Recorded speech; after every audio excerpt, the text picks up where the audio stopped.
कि शक्ति यादव को ही संगठन के दायित्व से हटाने की बात पहले हुई कि मुख्य सचेतक से हटा दिया, सारा विवाद हुई है। मुख्य प्रवक्ता, हाँ, मुख्य प्रवक्ता। 7 की तारीख में 36 प्रवक्ता हैं। और ये बात सही है कि पार्टी आज चल रही है। पूछेंगे अब कौन चला रहा है, भले ही पार्टी के कार्यकारी अध्यक्ष तेजस्वी यादव हों, लेकिन पार्टी चला रहे हैं संजय यादव, पार्टी चला रहे हैं शक्ति यादव। और जो आरोप है वो रैंक एंड फाइल में बहुत क्षोभाक्रोश है। तो अब संगठन बनेगा, देखिए कितना दिन में संगठन। देखिए ये मास पार्टी है, संगठन पर तो कभी ध्यान ही नहीं रहा इस पार्टी का। हाँ, सपोर्ट है। अब पिछले चुनाव में भी भले 25 सीट आई, 30% वोट मिले थे राजद को। शक्ति यादव जो सवाल करते हैं वो संगठन में मुख्य प्रवक्ता तो नहीं रहेंगे, मैं ये दावे के साथ करता हूँ। पहले सिर्फ उन्हें के हटाने का मन बना था, फिर ये लालू जी की सलाह थी कि नहीं, एक बार तुमको रिवाइव करना है, पूरा ये संगठन को ही करो। और अब भाई वीरेंद्र निश्चित रूप से शक्तिमान दिखेंगे। नमस्कार, आप देख रहे हैं 4 PM और मैं हूं अभिषेक मिश्रा। देखिए, इस वक्त हमारे साथ senior journalist Arun Pandey sir हैं और जाहिर तौर पर बिहार की राजनीति से जुड़े कुछ महत्वपूर्ण सवालों पर बातचीत होगी। जो सबसे पहला सवाल है सर, वो आरजेडी को लेकर है।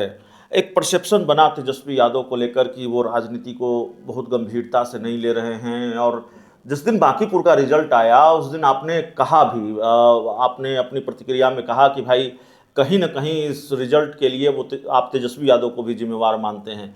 लेकिन तेजस्वी यादव ने पार्टी की सभी इकाइयों को भंग कर दिया और तेजस्वी यादव थोड़े एक्टिव नज़र आ रहे हैं, उस परसेप्शन को खारिज करते नज़र आ रहे हैं जो उनको लेकर बना है।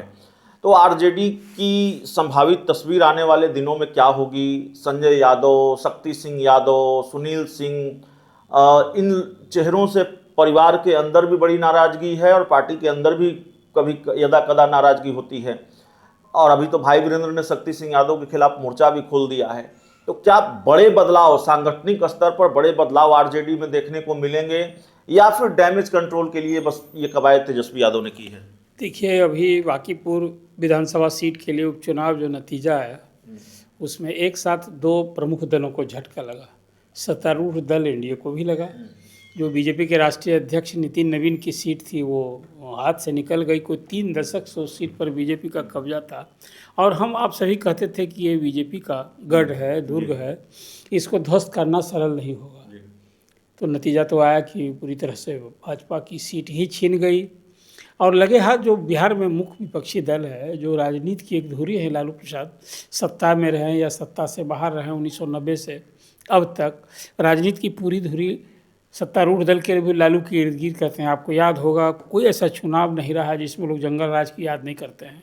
जंगल राज का मतलब है लालू राबड़ी देवी के राज के शासन में जो कुछ अवस्था थी। अब ये नतीजा है, इसमें जो पिछले चुनाव में सेकंड थी पार्टी, ये राजद की बात मैं कर रहा हूँ, जिसको 46,000 वोट आए थे, इस बार उसकी जमानत जब्त हो गई।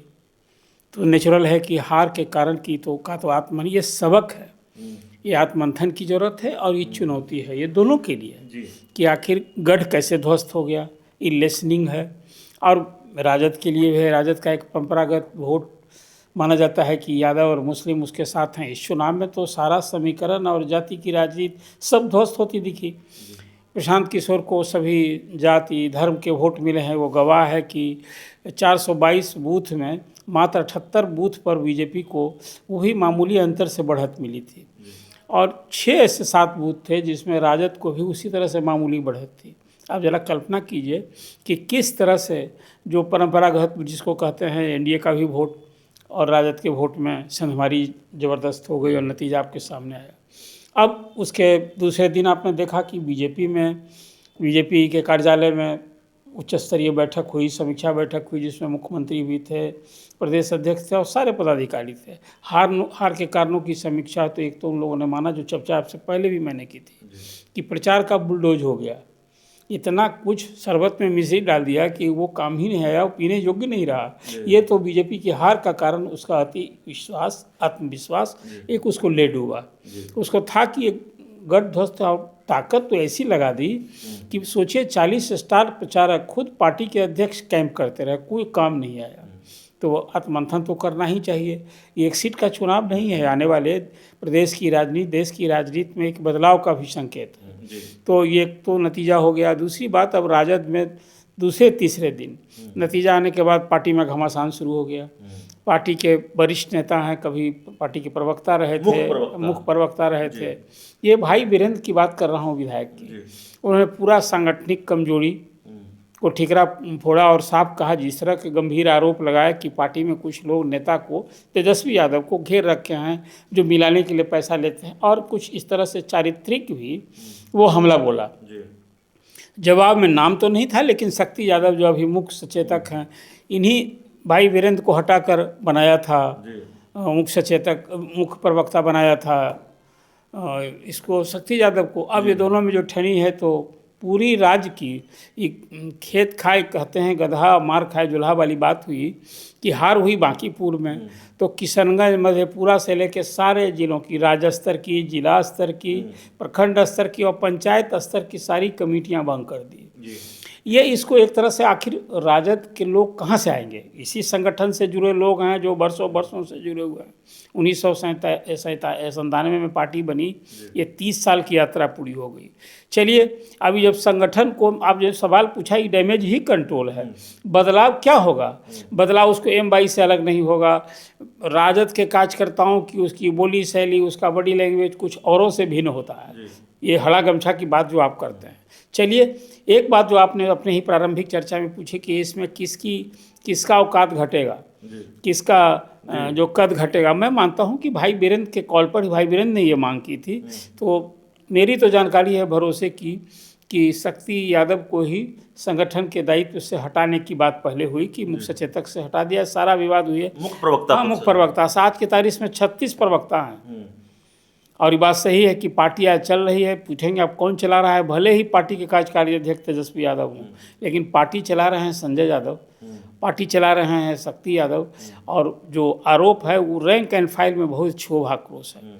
तो अब संगठन बनेगा, देखिए कितना दिन में संगठन, देखिए ये मास पार्टी है, संगठन पर तो कभी ध्यान ही नहीं रहा इस पार्टी का। हाँ, सपोर्ट है। अब पिछले चुनाव में भी भले 25 सीट आई, 30% वोट मिले थे राजद को, तो राजद में जो कोहराम है, मुझे लगता है कि राजद सबक लेगा। और तेजस्वी यादव पर जो अगंभीर होने का, अपने दायित्व का निर्वाह नहीं करने का, अब अभी देख रहे हैं इधर रोज कुछ एक्टिव हुए हैं, ये विपक्ष के नेता को दायित्व ही जनता ने दिया है इस चुनाव में कि भाई आप सरकार की कमी कमजोरियों को उजागर कीजिए। लेकिन वो तो लगता है कि पार्ट टाइम पॉलिटिशियन के आप लालू जी की तरह बनना कठिन है। आज भी तेजस्वी को मानता हूँ लालू के बेटे ही भर हैं, भले ही 2 बार डिप्टी CM रहे, विपक्ष के नेता हैं, लेकिन उनको जिस ढंग से पीपुल से कनेक्ट करना चाहिए, पार्टी जनों से कनेक्ट करना चाहिए, यही पार्टी के अंदर आपको याद होगा जिस दिन स्थापना दिवस में उदय नारायण चौधरी ने बात उठाई थी कि भाई लालू जी से मिलना आसान है, आपसे तो मिलना कठिन है। लोग निराश होकर 2-2, 3-3 दिन पटना में आकर रहते हैं, आपसे नहीं मिल पाते हैं। आप घंटा 2 घंटा के लिए दरवाज़ा खोलिए, काम कार्यकर्ताओं से मिलिए। तो कुल मिलाजुलकर मुझे लगता है कि उपचुनाव के नतीजा से राजद भी सबक लेगा, राजद इस चुनौती को स्वीकार करेगा। अभी तो फिलहाल ही आपने कहा कि फिर क्या राजद का भविष्य होगा। देखिए, राजद रहेगा, राजद रहना NDA के लिए भी जरूरी है। आखिर धुरी एक तो होगी, वो राजद ही ना होगा। भविष्य से मेरा सवाल है कि शक्ति सिंह यादव, संजय यादव, इनका जो कद है वो पार्टी में जब नया संगठन बनेगा तो आगे क्या होने वाला है? इनका कद बढ़ेगा पार्टी में या फिर इनके पर कतरे जाएंगे, क्योंकि इनको लेकर नाराजगी है? ये संजय यादव का कद अब क्या घटेगा? राज्यसभा के मेंबर हैं, अब वो बिहार नहीं रहकर अब दिल्ली रहते हैं। दिल्ली से ही तेजस्वी यादव के मेंटर हैं, थोड़ी दूरी बनाई है। हाँ, दूरी बनाई है एक स्ट्रेटजी के तहत। अब शक्ति यादव जो सवाल करते हैं, वो संगठन में मुख्य प्रवक्ता तो नहीं रहेंगे, मैं ये दावे के साथ करता हूँ। पहले सिर्फ उन्हें के हटाने का मन बना था, फिर ये लालू जी की सलाह थी कि नहीं, एक बार तुमको रिवाइव करना है, पूरा ये संगठन को ही करो।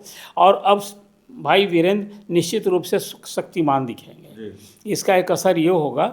और भाई वीरेंद्र ने जो आवाज़ उठी है ना, मैं मानता हूँ पार्टी के कार्यकर्ताओं की आवाज़ है, पार्टी के कार्यकर्ताओं का यही दर्द भी है।